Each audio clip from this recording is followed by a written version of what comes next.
Du nouveau concernant cet éboueur qui s'est piqué avec une seringue souillée à l'hôpital Saint-Luc de Montréal.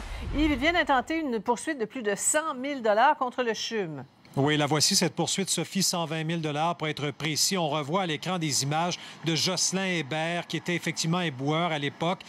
On le voit près de son camion parce que son contrat consistait notamment à retirer les ordures de l'hôpital Saint-Luc. Or, en août 2015, il s'est piqué accidentellement au doigt avec une seringue souillée, ne comprenait pas et s'expliquait mal. Comment se fait-il qu'un déchet biomédical se retrouve dans un conteneur d'un hôpital alors que, selon lui, ça devrait être dans un contenant en plastique sécurisé?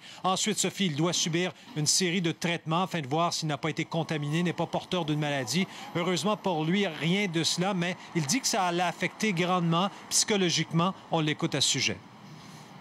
Psychologiquement, oui, j'étais les 6 premiers mois à pas dormir. J'étais nerveux, ça a fait des problèmes dans mon couple, dans ma famille, mes amis, parce que j'étais plus là. C'est la concentration que j'ai perdu beaucoup. J'oublie mes clés. Des fois, je me rappelle de rien. Le psychiatre il m'a spécialisé que c'est à cause de l'événement qui m'est arrivé en 2015, à août 2015.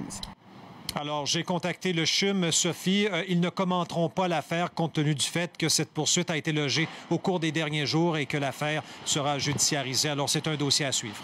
Merci, Yves.